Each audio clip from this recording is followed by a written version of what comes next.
CBS's Don Champion is inside LaGuardia Airport with what he is seeing. Don, good afternoon to you. Good afternoon, Mary. There's a lot of people here right now who won't be getting anywhere anytime soon, that's for sure. I just took a look at the big board, and it is lit up in red with canceled flights all over the country. You can take a look behind me. You can see some of the lines that are formed with passengers trying to get rebooked on later flights.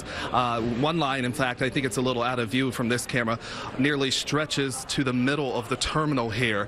The fact that this accident happened on a day when there were already dozens and dozens of flight cancellations and delays appears to be complicating this situation even more. I'm going to bring in John Gleaves. He's trying to get home to St. Louis, right? You've been trying to get home for 3 days now. Explain your situation a little. We came in from Norway, which was delayed 2 days ago, and they canceled our flight to St. Louis last night, and then they canceled our flight this morning, so they shipped me from Newark to here over to American Airlines, and right about 5 minutes after the accident happened, they canceled this flight as well. What went through your mind?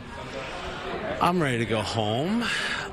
You know, I'm a patient person, but this is trying, and but I want to be safe. Yeah. So, you know, I think they're doing the right thing by shutting stuff down. It's a mess out there. And I'm pretty sure you're understanding with the accident and all that. So what did the airline tell you? You're not going to be able to get home until tomorrow. Tomorrow night, it's 7:30 is the first flight out of here. So I didn't wait in that line. They gave me a phone number to call, and I'll probably go through it later after it's died down a little bit. I'm stuck here anyways. They comped me a room last night. We got about 3 hours sleep.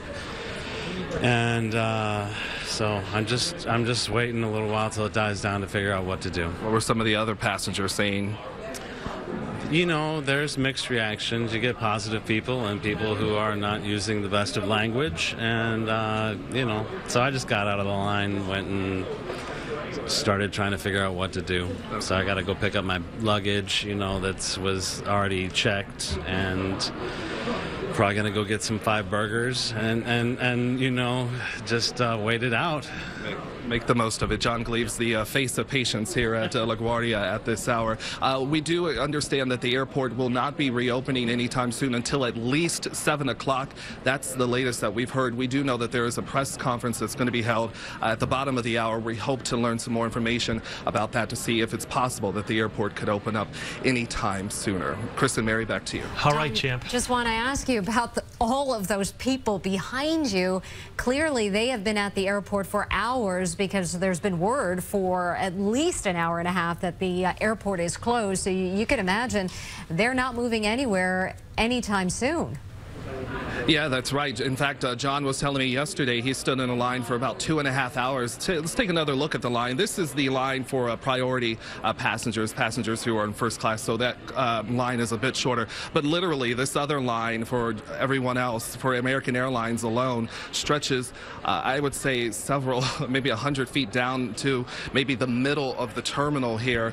So people face a lot of lines here, and I'm pretty sure when they call the airline as well, they're pretty swamped. You have to remember that this storm is not only impacting the New York City area, which is a major airline hub, it's also impacting at least 24 other states. So there are cancellations and delays at many other airports across the country. So it's a very tricky day for airline travel, and this has made it that much more difficult. All right, Don, thanks so much. Stay there. Talk to